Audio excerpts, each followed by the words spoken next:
remembrance of one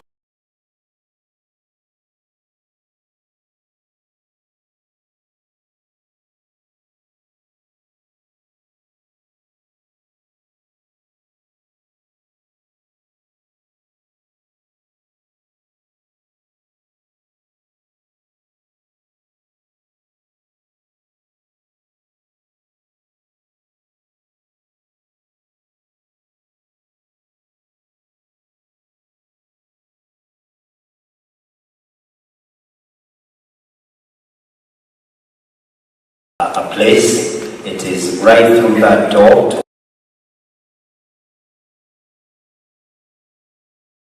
A place. It is right through that door.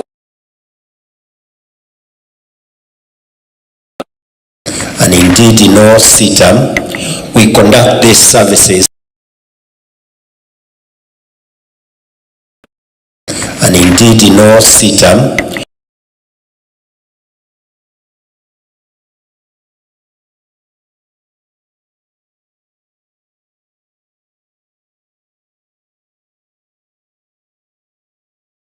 we conduct these services for the sake of the living. We do this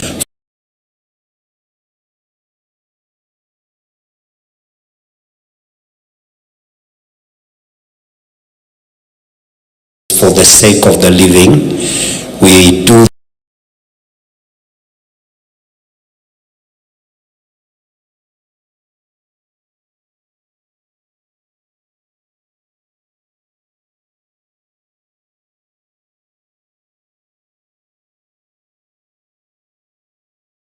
this from the book of Job, chapter 35, verse 9.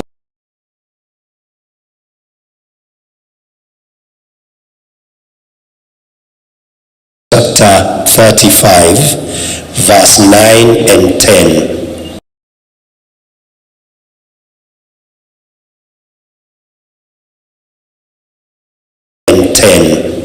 To the house of God so that we can be comforted. To the house of God so that we can be comforted. To speak words of comfort.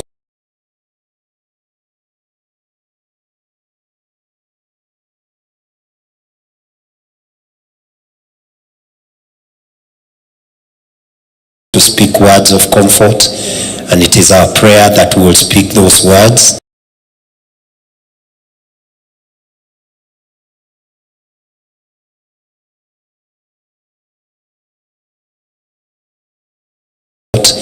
And it is our prayer that we will speak those words.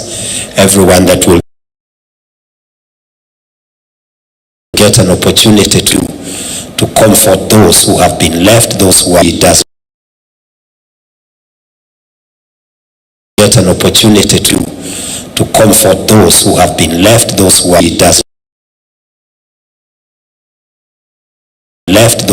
does not hear what we say. We want not hear what we say. We want to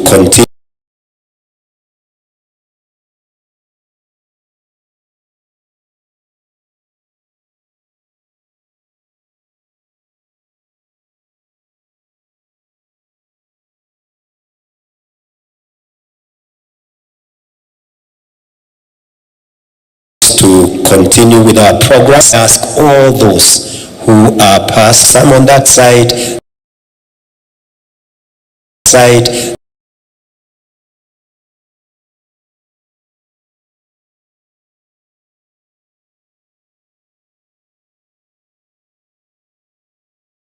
May I ask all those who are past, some on that side, some at the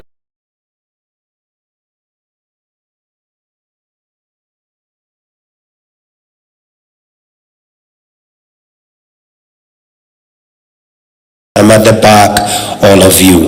Please allow us not to give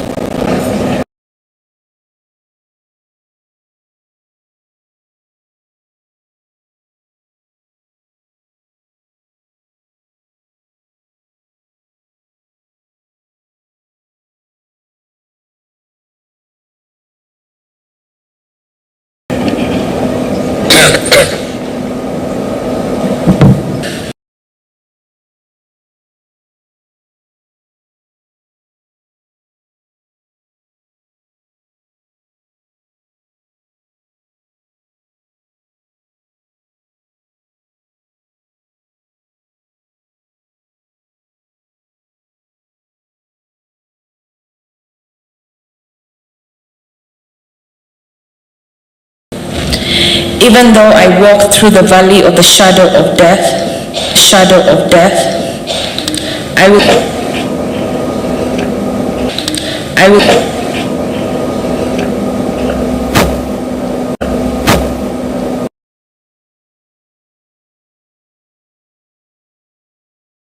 next conversation is about, financial management and where you put in your savings. So many people actually put in their savings through Saccos. Savings and credit cooperative, because Sacco will give you money based on the amount of money that you've put in, and also because you are a community of people who are members of that Sacco, you co-guarantee one another. Now then the Saccos put money in their own Sacco, but they also co-guarantee one another. Yep. It's called KUSCCO. Yep. Kumbe kimeumana huko KUSCCO. Now, our next guest is going to help us unravel and understand these things, and then also understand the legal safeguards for the money that you have put in a Sacco. He is Ken Gishinga. He's an economist. Ken, good morning. Good morning. How are you? I'm very well. Happy 1 month anniversary. Thank you. You're a fixer. If you know it's a 1 month anniversary, you're a fixer for sure. He listens keenly. That's it. Oh, He's a keen listener. Karibu sana. Thank you so Karibu much. sana. Our good girl Jano is offset for a bit. She'll be joining us in the conversation as we continue. She's handling 1-2-1-2. Just say Vitu moja mbili. moja mbili like this. Absolutely. Yeah. That's life. But you're here, Ken, so that you can also help us just understand what's going on. The issue, the conversation around KUSCCO has been there for a number of years. And there was investigation that was commenced by the Ministry of Cooperatives and MSMEs. And there was then what we saw, arrests and arraignment in court of the top officials and some board members of KUSCCO. And then there was now the revelation of the impact that is having on individual Saccos, when the Saccos now started releasing their financial figures.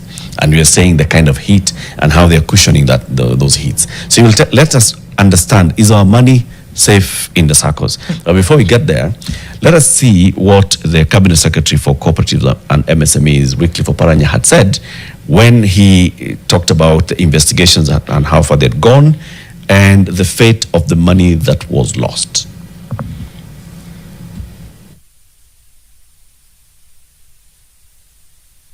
We have already made the members of KUSCCO, and we have already pointed to them that they are unlikely to recover this money. And even if a recovery process is undertaken, it will take too long. So we have told them that in terms of accounting prudency, they make appropriate provision in the accounts, and we have given them, because some of them they were owed billions. So we have said, instead of making a provision in 1 year, they spread it over a period of time. You saw, and I'm sure even that time when CS Oparanya spoke, you saw what he said. And he's saying we've been doing investigations, we've unearthed that there was a lot of stuff that was going on at KUSCCO. And, the possibility of recovering all this money, it doesn't seem like, we'll be able to recover all this money at the same time. Let's start from the very beginning. What is KUSCCO? And what's the relationship between KUSCCO, individual Saccos, and the regulator? Many thanks again for having me, Eric and Mariam. Indeed, this is a very bizarre development, and I think it's good to unpack the architecture of this situation. Many Kenyans are members of Saccos. It's closer to people than the banking sector. Your next door neighbor is likely to be within a Sacco, much more likely than in a bank. So this is something that touches ordinary Mwananchi. And there are typically two types of Saccos. You have the deposit taking and the non-deposit taking. You'll find more people in the deposit taking Saccos. So you remit your monthly deposits into the Sacco, and typically within a few months you're eligible to get a facility. Right. And that's the phase that most Kenyans are familiar with. That's your everyday phase. If that process works well, that Sacco will make a profit. It'll take Mariam's deposit and make a loan for Latif and make a profit. Typically, these profits then can be reinvested.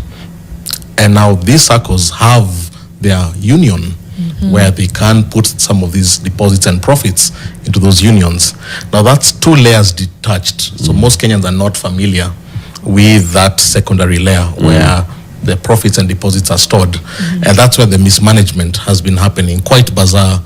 Withdrawals have been happening. I don't know how it's possible for billions to be withdrawn and really with very little explanation. Right. And I think that's what Kenyans are waking up to. A layer that is beyond their everyday layer of their ordinary SACCOs. And they were asking how much has our SACCOs lost. Obviously, each SACCOs has deposited different amounts. So the exposure is a bit different. Some will take a bigger hit than others. What the minister said in that clip you played, Eric, was in the end, nobody will lose money. But that's a very sort of very reassuring statement, and that's In why the end, nobody will lose money. right. Okay. Ken, 101, you start your first car job, Yes. and it's like, join a Sacco, join a Sacco. If you Right. know what's good for you, join a Sacco. Sacco. Safest place to put your money. And then fast forward a few years, you see KUSCCO. You're like, okay, I don't know what KUSCCO is necessarily, Right. but it sounds dangerous. So from a individual saver perspective, I know there's a lot of tension. People are worried. Did my Sacco have its money in KUSCCO? Does that expose me to any risk? And can people, no. But it doesn't, help to calm people down unless there's a surety that they will not lose money. So how will people not lose money? What are the safeguards? Are they real actually? That's the question. Or are we just hoping that people don't lose money? That's a great question, Mariam. And that surety you're asking for is really anchored in the law and the regulations. There are a couple of laws that govern the Sacco industry. Number one, you have the Sacco, the SASRA, the one that establishes SASRA. It's called the Saccos Act of 2008, the one that establishes SASRA, who is the regulator. This is the CBK for Saccos. Then you have a couple What is of SASRA in full? SASRA is the regulator. It stands for Sacco Society for it's a long phrase. Savings and Basically, Holding it's- Regulatory it's Authority. what Yes. CBK does for banks is what SASRA does for Saccos. Exactly. It's the Yeah. policeman that cracks the whip if you don't meet certain targets. Again, as I said, there are two types of Saccos. You have the the deposit taking Saccos, the majority. Then you have the non-deposit taking Saccos. You can't withdraw those deposits. So those are two different entities, two different business models. The first one operates almost like banks. You can have your deposits, you can have your loans, you can have facilities. The second one really are more credit lending, credit facilities, and you can't really withdraw. So there are two legislations that govern that. There are a couple of other peripheral legislations, such as the Finance Act 2021 that introduced excise taxes, but those are sort of on the periphery. So SASRA really is the authority. Body. Okay. There are about 5,000, about 4,000 of these Saccos. The deposit taking about 300. So the mandate for SASRA is actually far bigger than CBK. CBK has to play with about 30, 40 banks. SASRA has to deal with about 4,000. So obviously capacity again is another issue. Do they have the requisite capacity? So in terms of those safeguards, those are the safeguards that are supposed to help SASRA help these entities determine the liquidity concerns so that you're never out of money. Because as I said, your deposits have been lent to somebody else. So there has to be something that's left in the reserves in the event that people want to withdraw, they can be able to withdraw. That's it's called the fractional reserve banking approach. So SASRA is meant to look at that. But again, capacity becomes an issue. As I said, you're looking at a much larger ambit, much larger than CBK. And the capacity, again, in most of these Saccos is quite light in terms of governance, in terms of, it depends. You have the big ones that really run super professionally. And of course you have the small ones. And it's good to say that the top 50 of them control about 3/4 of the industry. So if you really get the top 50 right, you've really... Then you're shaping the industry. You're shaping the industry. So in a sense, it shouldn't be as difficult as it is. If you get the top 50 right, you've secured about 75% of the industry. Now, I think capacity has been an issue because you're talking of illegal withdrawals. So it's, it sounds odd, that 6 billion. What do you mean by capacity, though, Ken? Well, as I said, whose capacity? Capacity of SASRA? First, the SACCOs amongst themselves, right. But more importantly, SASRA, in terms of being able to make sure the sector is liquid, make sure the sector is viable. Now, one of the challenges that has come up is the issue of provisioning. Anytime you make a loan and that loan does not come good, you have to make a provision for it.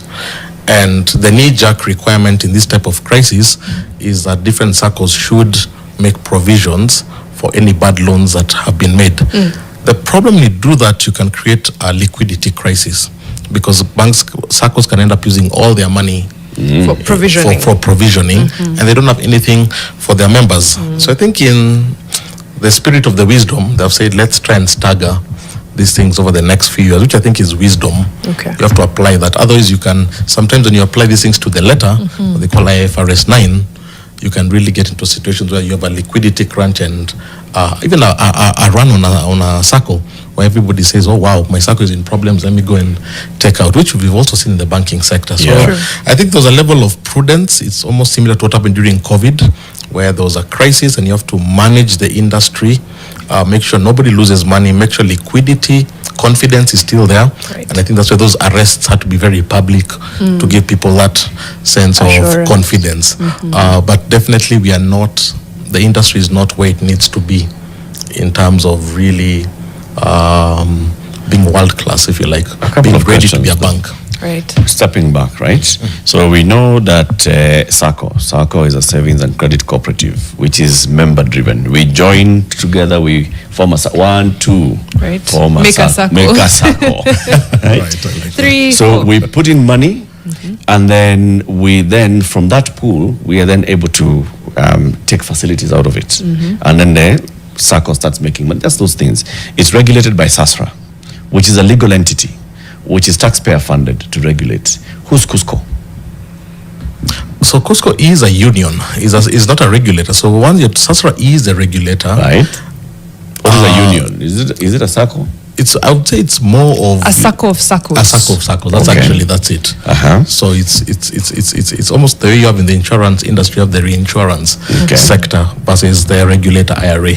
So this is the Saccos. Actually, that's the best definition. The Saccos of Saccos, because they need to pull money somewhere. Because remember, also the members want returns, and as an individual Sacco, you might not have the muscle, maybe to pull off a real estate investment. But if you pull it together with other big Saccos, you can be able to build a plaza, for example, buy a bigger asset. So that is the wisdom behind the Sacco. So Saccos put money in KUSCCO. Correct. And then what does KUSCCO do with that money? They invest it. They invest it in various assets. They try to make returns for their members. Can Saccos borrow from KUSCCO? They can't borrow from Sacco, but they also do have capital reserves sitting with the regulator, sitting with SASRA, and that should be their first line. If you're in a problem, the capital reserves should be your first line, but they can Same way access. banks have with the CBK. Absolutely. Okay. But they can definitely be able to. They are a corporate entity. The way you're an individual member and you have your rights, there are corporate members and they do have their rights in terms of maybe if their members require more liquidity, they can be able to borrow. I'm asking these ones, just so granularly, so that we know how our Saccos operate, right? So we are members of a Sacco, and we know we are trustees, and we know we elect those people who get into the trustee board, and those are the ones who report to us. Right? Every year they call an AGM, and all of us as members of a Sacco go for that AGM and we listen. How has this Sacco performed? Where is the money? Are we getting a dividend? Are we able to withdraw? All those kind of things. So if then Saccos create a Sacco called KUSCCO, are those Saccos doing the same with KUSCCO? Are they the ones who choose the leadership of KUSCCO? Are they called by KUSCCO for an AGM? Do they look at the statements of accounts for KUSCCO? Do they then see the health or unhealth status of KUSCCO? Depending on their deposits, quote unquote, their shares, because the deposits really become your shareholding into KUSCCO, that becomes a shareholding of KUSCCO. So obviously you'll have the bigger Saccos having a bigger say, in the sense that they have a bigger shareholding. So absolutely, they do operate like that. And what's the wisdom behind this? As I said, these smaller Saccos have capacity issues. They don't have the best investment minds. They are membership driven, ordinary Mwananchi members. So they may not have your CFA, your banker who has insights on stocks and bonds.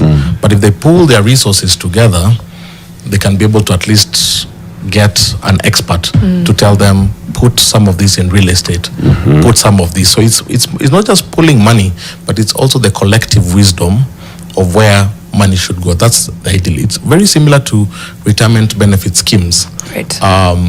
You'll find every entity has a retirement benefit scheme, a pension fund, but you'll find they pull that money with a fund manager somewhere else, and that fund manager is the one who has all the expertise to be able. So you'll find at the Sacco level, it's more of administrative, but really in terms of the strategy, should we put our money in stocks versus bonds, it may not be at that level, and that's why you need to pull your resources. That has been the wisdom behind that. Yeah. I think I have two questions, but I think maybe we can get through one before the break, and they're all to do with member exposure. You said it very clearly, so at an individual point shouldn't be an issue, but then there was like a red flag I had, which is sometimes we're not as stringent with the rules. So if Saccos don't have enough, I think fractional revenue, could there be exposure on individual members' parts? Well, each entity will definitely have a haircut because they're talking about a significant amount of money has been unaccounted for. And obviously the bigger institutions will have a bigger exposure. That said, each of these Saccos also has within them a framework to make sure, even as they lend money to the union, they amongst themselves have enough to meet the liquidity needs for the members. So you might not feel it on the outright part in terms of you going and not getting your money back. I don't think you'll feel that. But in terms of maybe the returns you'll start getting when it's time for dividends now. Dividends time, I think that's when you'll be like, oh wow, I was expecting more, but this is much less. So it'll be felt a bit later down the cycle than now, which is not a bad problem to have, because the big crisis right now is when if people can't access their facilities. It's for me, panic. That's actually what triggers panic. But definitely when it comes to dividend season, definitely there'll be eyebrows will be raised there. Right. There's also the question of the KUSCCO Housing Fund, where individual members now put their money in KUSCCO. Is there exposure for them? That fund has been there for particular reasons. I think the identification there was that segment was a lucrative segment, even for the members, the housing fund. But again, what is emerging is perhaps people do not have the visibility on all the outcomes that would have come. And I think that's what's triggering the confusion in that particular sector. I think it was a good concept, because you'll find most of these entities, most Kenyans use Saccos for about three things: real estate, agriculture, and poly trading. You'll find